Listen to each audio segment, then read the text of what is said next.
Dave has been involved in retirement fund member education and communication since 1989 and is the proprietor of Crawford Employee Financial Guidance, providing member education services to about 20 of the top 40 companies and others.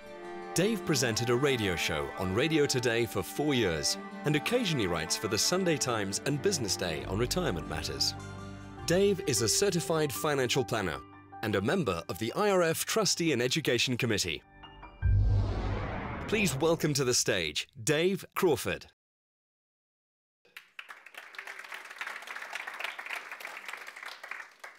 Good morning. I pick up the point that a previous speaker had about being on Who Wants to Be a Millionaire. I'd just like to make one or two points. Well, I wanted to make one or two points before getting to the points Stephen asked me to address, but I think Hazel and Jonathan have made them, about the fact that running a pension fund is a very, very specialist area. And that in itself is a full-time job, and possibly does not mean that they are all necessarily experts on retirement planning. When we come to communication, I thought this was a very apt quote from George Bernard Shaw. Right?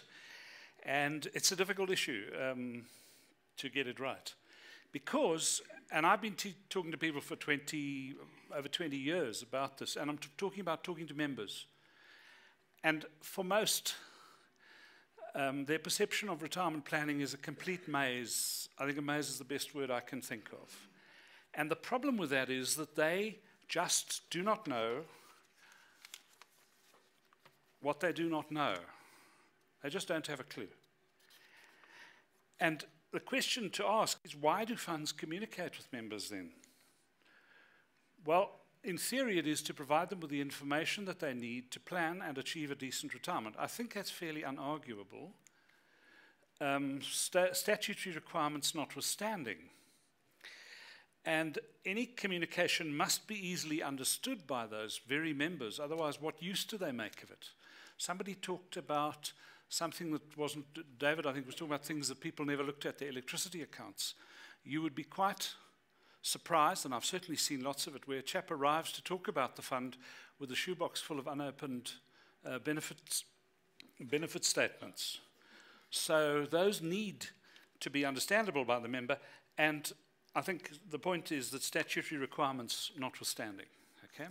So what you're required to do legally shouldn't necessarily get in the way of a reasonable communication. But the point that I run into all the time is, how effective can communication be if it's made to people who lack a basic grasp of the subject? I made the point when we were having coffee, in Europe there's one language that has no roots that can be traced, and that's Hungarian. I don't know if any of you know that. It's a pure language, and if you give a speech in Hungarian at a conference, and there isn't a Hungarian in the audience, nobody will understand it. It's not similar to French, Italian, Spanish, or any of the others, okay? So you're talking to someone who has no idea of what you're talking about. And that often is the problem with pension fund communication. It's all very well to give the information, but if you're giving it to people who have no frame of reference, what actually are they getting out of it? And this, to my mind, of course it should, because, and I have to declare my bias, which is that I do this for a living. It suggests that linking fund member communication, and I see I put with instead of to, communication is much more important than is generally realized. When I did a postgrad thing at WITS on, it was called the Management Advancement Program, I'll never forget it, and the marketing manager said to us, do you guys have a decent definition of marketing? And we all gave the usual trite stuff. And he said, what he said was, marketing is, he said, laying artificial pearls before real swine. Okay. So it is a marketing thing, but how can you market to people who don't know what they're talking about? Okay? Who haven't got the framework to receive it. Now, in this country in the 80s, we began to move into, or from defined benefit funds to defined contribution funds. And I found this comment that was written by a chap called Richard Glass, in America, who said The process workers should utilize in determining their retirement income needs and funding retirements is essentially the same as that used by large defined benefit plans in determining their liabilities and contribution requirements. Right? Doesn't that make sense? Unfortunately, the average worker is ill-prepared to take on this task. To make it worse, he or she is unfamiliar with the magnitude, and I put in brackets there, or even the nature of the problem. Okay.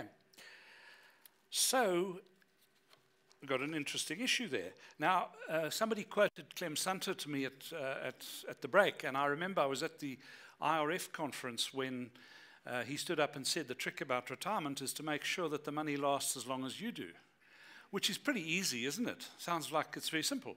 So just two problems. You have no idea how much money you're going to have until you actually retire, and I don't know about any of you, but I have no idea of how long I'm going to live. Okay. And I found this cartoon in Nose Week, which I thought made the point very, very clearly. Okay.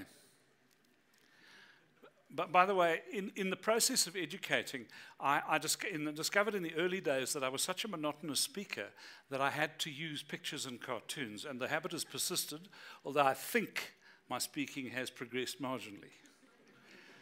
Okay. And somebody was talking about retirement plans. I thought I'd show you this one. I do have a diversified retirement plan, 30% hopes, 30% wishes, and 40% prayers. And don't laugh, you would be startled at some of the stuff that I see. I've seen several thousand people, both in groups and in workshops, and everybody comes to me and says, have I got enough? And you look at it and you want to weep,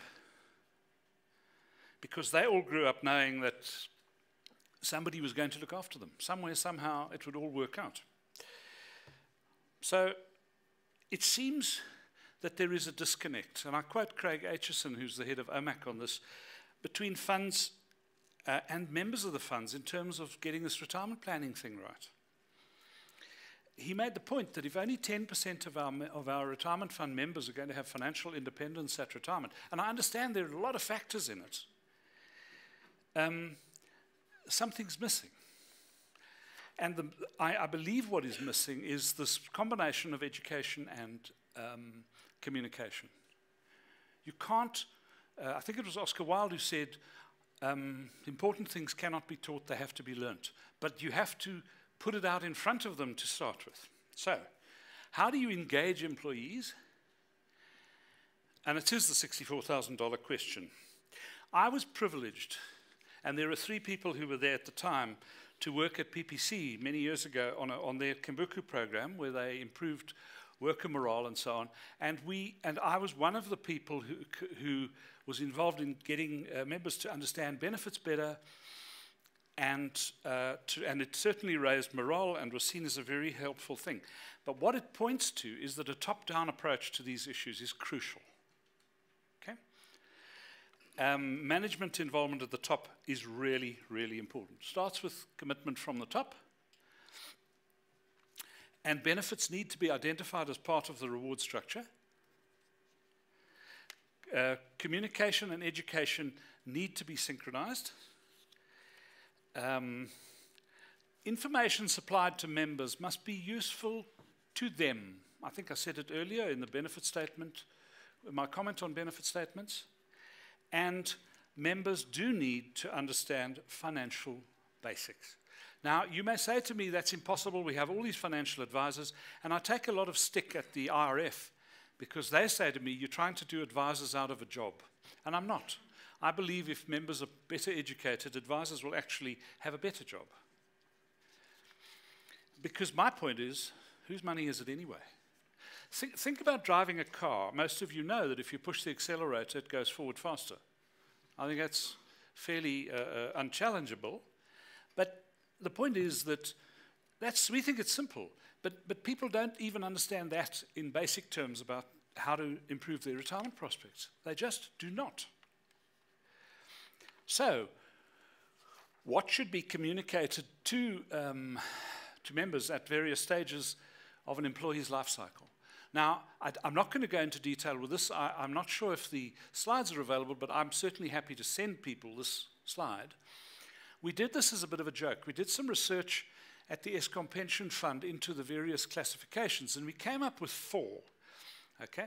And I'm just going to, I'll name them as the appy, the yuppie, the serious, and the resigned. Okay? And there's a different approach for most of them. And if using that as a basis, we were able to not waste a lot of effort on the wrong people and apply help to the guys who were in the most need of it, notably the serious grouping, because that's what the Band-Aid bunch we have at the moment. Remember, most of them see themselves as retrenchment fodder in the middle to late 50s. They are very vulnerable to scams because they're looking for miracles because they can't see an easy way out of it. And some of them still believe in fairies, I can tell you. And they're keen to do as much as they can in the time left. Now, that's the first part. The second part is you need a plan. And I'm seriously considering writing, or not considering, I am in the process of writing to the Financial Services Board to suggest that if they're going to revamp PF 130, which are the guidelines, they should require that every fund has some sort of education plan. Why not? Even if it's tapes people play in the cars or videos they show. This is a plan we drew up and at one of the companies I work for. And I don't want particularly to go into it in detail because we haven't got time. Stephen will kill me, apart from anything else. But one of the issues, was that we believed that training HR staff was hugely important to help improve issues because they are the agents, technically, or broadly speaking, they're the agents of the fund. And to just have some system that says, at this time we do this, at this time we do this, at this time we do that. I get calls regularly in my busy time of the year is August, September. People say, the budget's closing at the end of October and I've still got some money and I'd like to see if we could do a couple of retirement workshops. Okay? And so that, I don't know if that's called planning, but but at least from my point of view, I'm very happy to get the work, but you need to do it better than that. Okay? And we called this the member life cycle, and as you can see, we went through all the stages, particularly with a lot of work in the beginning to make sure people made the right choices as far as being in the pension or the provident fund, and also that they paid a lot of attention to their beneficiary nomination forms, which, as any trustee will tell you, is the bane of our lives. The rest of it is fairly standard, just with the basis. Again, if anybody wants it, I'm happy to let them have it. Okay. Feedback loop. We certainly found at PPC, and anywhere else I work, informing members and being guided by their feedback creates a vibrant, responsive, I mean, this sounds like, what's it, Communication 101, doesn't it? All right, I'll leave you to do the best of that. And then this question of a cost-benefit analysis. Again, I thought I'd quote you something, and I saw a quote that some of you might want to use if you do a presentation. The quote says, I use quotes because they help me to express myself better. How's that, Bruce? Okay. A chap called Michael Montaigne said that. Einstein said, not everything that can be counted counts, and not everything that counts can be counted. So sometimes we count the wrong things, and we don't count the important things. Try reading about Robert McNamara, who was the Secretary of Defense during the Vietnam War in the Americas. Barbara Tuchman wrote a wonderful paragraph on it. Again, anyone wants it, I'm happy to give it to you. The question is then that we've got to be careful how we count it. So, and what we see, so I don't know what happened there, is that campaigns are usually evaluated on a cost per head basis. I think that's the wrong way around. You can certainly evaluate a campaign on the price. But remember what Benjamin Graham said. After all, we're in an investment group of people who all know everything about investment. Benjamin Graham said, price is what you pay. Do any of you remember? Value is what you get. Right. And my sense is that the benefit of a well-informed workforce makes this work a true value add. Although I'm punting education, which may seem to the detriment of communication, what I'm saying is that your communication really has value when you're talking to people who understand what you're talking to them about. Becky is here somewhere, Becky Pakati, who's done quite a lot of work with me. And Becky knows when I speak to a group of people who only speak Zulu, they're all very polite, and they clap when they think I want them to clap, and they smile when they think when I smile, but they don't know what I'm talking about. Okay. And this business about the value add, the Treasury raised this issue of increased productivity with the what do you call them, the proposals that they were talking about, and I think it's very important. And I think many of us don't understand value add properly. We think cost plus is the issue, and it isn't. And that means also, and Hazel raised the point about conflicts, when you get free education, that's wonderful because you don't pay for it, but somebody's paying for it. Free education means a message is being put across that is not independent, skeptical. It can't be.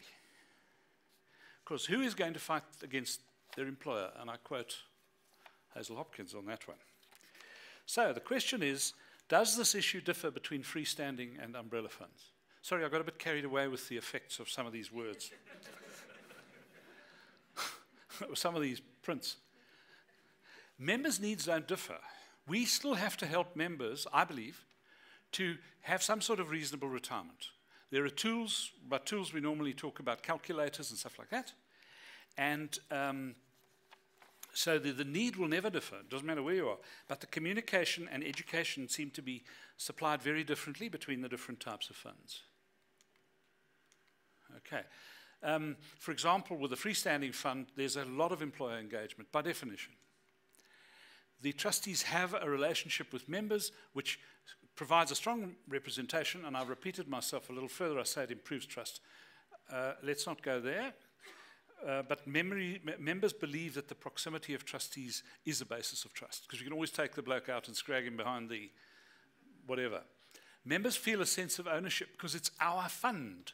Estie van Coller, some of you may know her, talks about the huge importance of branding funds. And if it's our fund, it's ours, we feel a lot more ownership. We're also prepared to fight about it a bit more. Okay? And also the member communications are often employer-centered or company-centered and are pretty specific. And then, of course, the members are less widely distributed for the purposes of communication. Okay? If we come to umbrellas, and Stephen, you don't need to panic, I'm nearly there. Look at those teeth there. Employer managed are often not actively managed. Plenty of funds, and I'm a trustee on an umbrella fund, there are participating employers who don't have management committees. In fact, I can't think of, Colin, are there any? Right, we don't have any. How's that? The trustees are not close to the members, so there's less a sense of representation. Because many people often say a well-run, freestanding pension fund or privately administered fund is a sign of, it's an example of democracy, where you can jump on the trustees and get changes if you need to. The trustees' distance is often a source of mistrust. Members feel very little sense of ownership in that fund. And they often talk about, instead of saying our fund, they talk about, and I'm sure all of you know who the biggest ones are, it's the Sanlam Fund or the Liberty Fund or the Mutual Fund, but it's not our fund, okay? And then the communications tend to be less specific to the grouping of the members. Remember, for many of us, our identity is with the people we work with. And then the last point here is that, sorry, I keep forgetting I've got the screen in front, is the members are very widely distributed for the purposes of communication. And we have a very good example, the fund that I am a member of, trustee of, we find that we send material to the participating employers. We have no idea whether any of that is passed on. No idea whatsoever. So it doesn't matter what we communicate. It doesn't matter whether members understand or not. They're probably not getting anything. But the how do I put it? We accept that everyone's, we're sending the stuff out.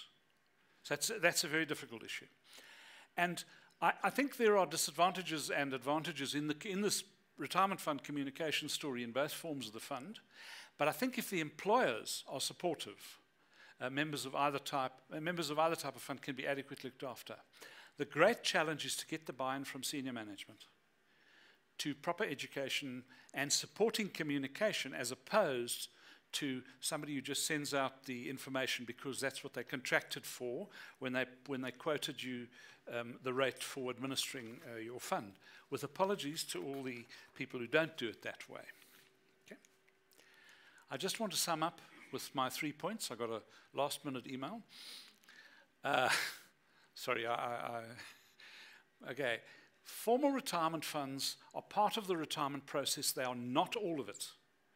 And people in a DB fund say to me, but if we're in a DB fund, everything's fine. And I say, look, if you've got 10 years service in a DB fund before retirement, and that's the only retirement preparation you have, you've got 20% of your salary in a pension. That's not all of it. Members do not understand the process as a general rule. And my firm belief, and I know people think I'm a hopeless optimist. In fact, I'm a committed pessimist, by the way, which is why I've always got something to smile about. Do you know why? Because pessimists are never disappointed. Okay, so coordinating this ensures that funds have a much greater effect in helping members have better retirement prospects. But the employer's buy-in is absolutely crucial. Absolutely crucial. Thank you.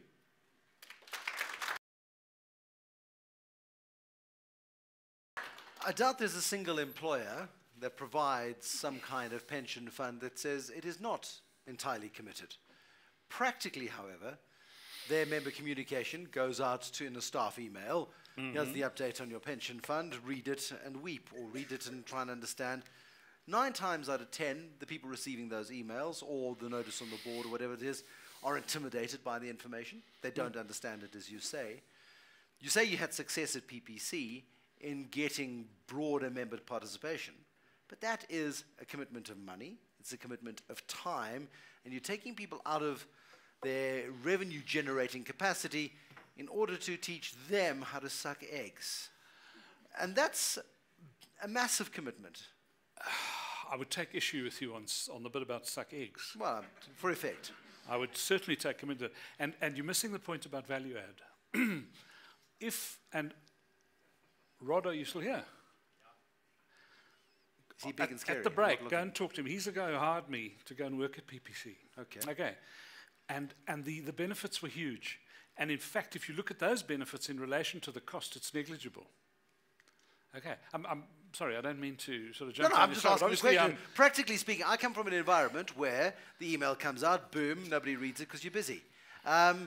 And so the education doesn't happen. Yes. So then you've got to take people out of the work environment to sit down and educate them. But at what point, where do you start? How do you go through that process?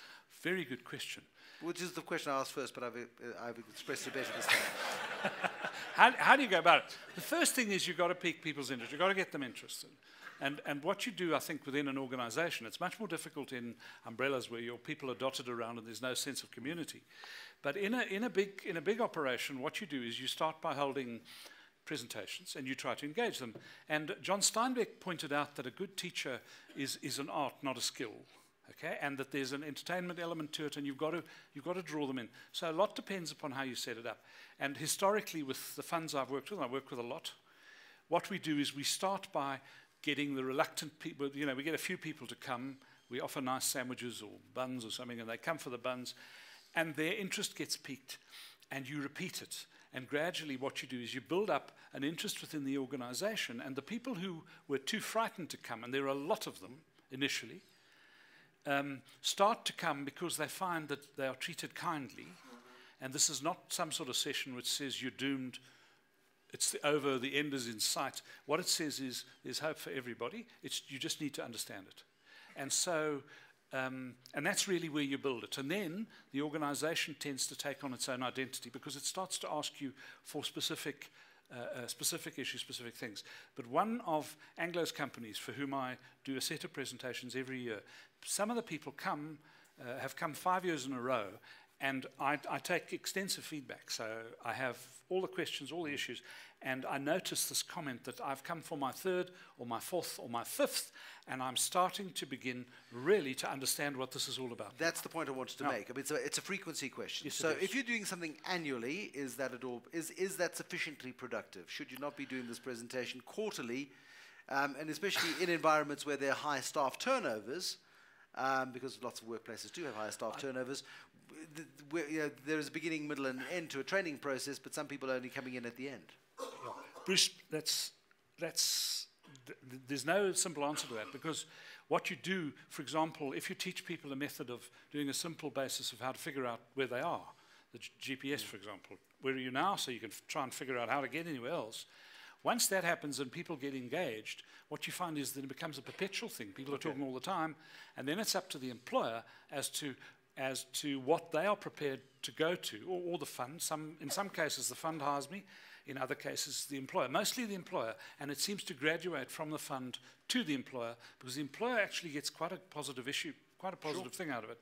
And we do look at the feedback afterwards, discuss it with the employer, and then try to figure out the best possible way of doing it. But it becomes a retention tool, a potentially useful retention tool. Educated well, of course members, it does, because people begin to understand what a huge benefit this fund is. Any further questions for Dave Crawford? Yes, sir. Tom. In the front, we need a microphone. There we go. I think the issue that Dave raised earlier about that quote about how to educate people, DB versus DC, I think that the issue with companies, and the companies have really opted out, in my view. In the old DB thing, they took that responsibility on, and then they suddenly, of course, the accountant said, but you've potentially got an actual liability. As soon as they understood that, when they get out of the DB into the DC, we'll give them all the surpluses, and now it's their baby.